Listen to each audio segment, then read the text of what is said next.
Food, energy, and water are three of the foundational resources for human civilization. They have the largest fraction of the footprint that humanity creates on the Earth and implicates the Earth's carrying capacity. They're also critical. You can't live very long without food, energy, and water. These are really important resources.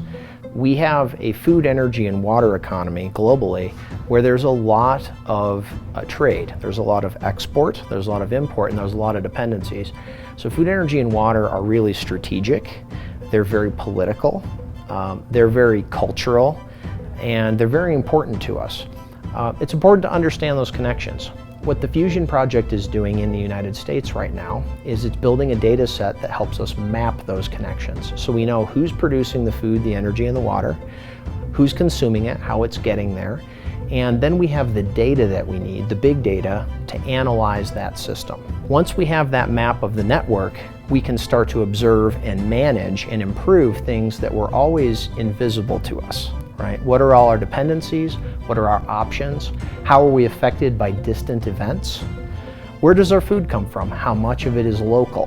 What are all of the connections between the different layers in the system?